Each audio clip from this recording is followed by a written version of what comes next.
Today we're going to be looking at Visual Basic and how it can help us take all the data and summarize it into a meaningful way. So let's suppose we're looking at a production tracker for company ABC. This is all made up.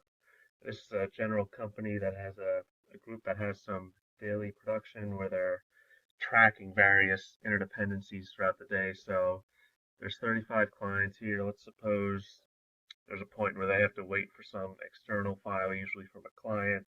They have to make a request to technology for help with the process, and that turnaround time is tracked here. So this is just the difference between these two cells, and it's multiplied by 1,440 minutes to get the minutes. Then we track when the final delivery is for all the end of day files and how many total files were sent out. If we made any errors, we track that as well. And if we are so late that we miss delivery and we have to send it the next day, we track that as well. And these fields are built so that each client has their own deadlines of when things need to be. So there's a lot of data here, but it's not the most reader friendly. So suppose we have it all feed onto this dashboard tab, and this is a little better. It acts as a heat matrix based on a red, amber, green rating system, which shows you what the most serious issues are. So if you make an error or you miss delivery, let's compile the data. Oh, before we begin, I'm just renaming some variables. This period tab acts as a helper tab, which sort of already feeds a lot of the data into a form that works for what we saw in the email output tab. So it's basically just copying the data and sorting it. So let's just go back to the compile data button. Let's hit that and see what happens now. This is going to step through, so I'm going to hit F8 for every single step. So right now we're going immediately to we're going to clear the contents. So everything's gone. And we're just going to go on the email output tab. We're just going to filter out anything that's green and copy that entire table. We're going to put it all on here. There's conditional formatting built in on every even row. And what this code does over here is it's just looking for colons in the issue summary, and anything to the left of the colon it's going to bold just so it's easier for presentation purposes.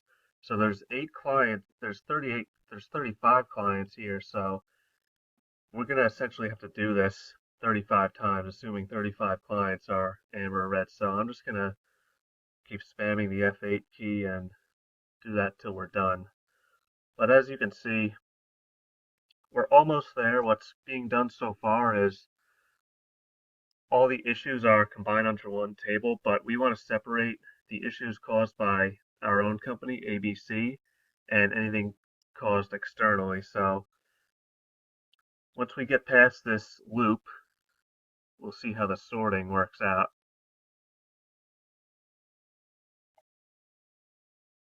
Okay, well, I kind of did it fast, but anyway, what's basically is happening is that we're building filters in the code from A to D, columns A to D, and we're sorting anything by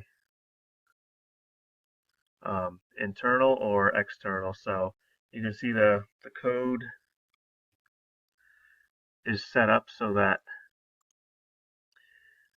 we're ranking the responsible party in alphabetical order. It just so works in this case because we're showing all the internal things at the top, and at the bottom, same issue applies, everything externals at the bottom, and there's different headings for each one. So that's basically how this code works. And just to go back to the code itself, if you record a macro and filter on your own, you are given certain serial numbers to have to work with. Like in this case, the second field just happened to be blank, so we took those out automatically. But here's the general sorting job, and towards the end, a new subject line is generated, and we're really just taking a formula and telling the code to insert it into a specific cell. So this is it's a pretty long cell, and depending on when you run this report, it'll either give you today's date, or if it's at night, or if you're running it the next morning, it'll give you yesterday's business day, unless it's past 12 p.m.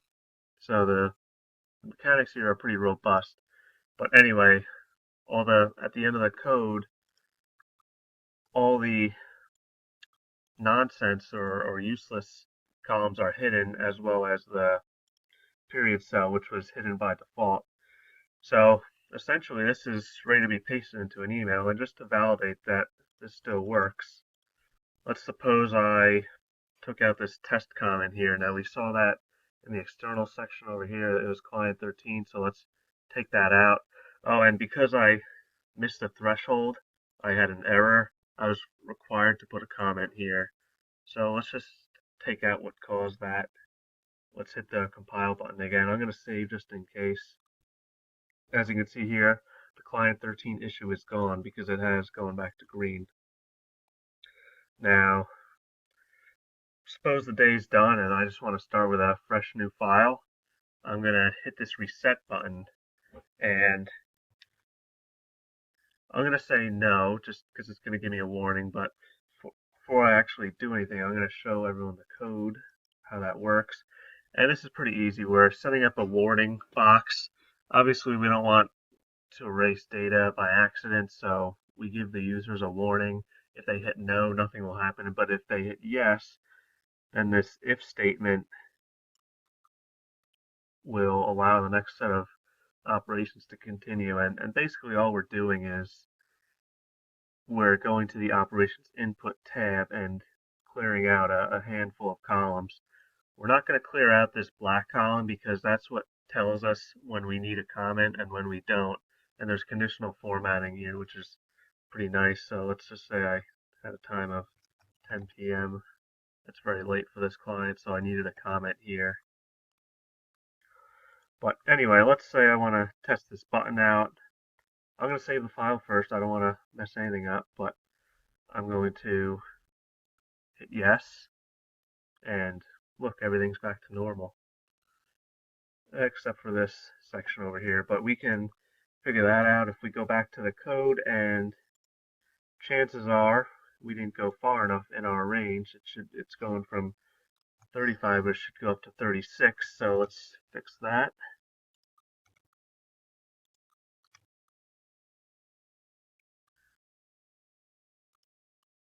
Let's run it again. Okay, that's better. So some other things to take note of. There's a huge emphasis on if statement logic to help derive these red, amber, or green ratings. So there's a lot of use of or. If we fall between a certain time, that's when the or statement comes in. So let's just give an example. So column T references when the last client file was received. So if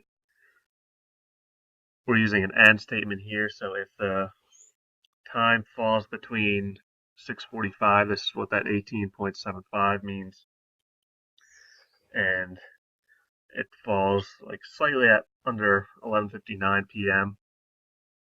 If it falls in that time, it's going to be an amber. These are very complex if statements, but I'll send this file to everyone so they can see exactly how it's broken down.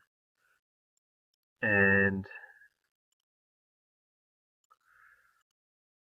that's pretty much it. I mean, there isn't anything too complicated from a programming standpoint, but a lot of the confusing stuff and how this file is put together is hidden. And this button over here, let's hit it again just to see what happens.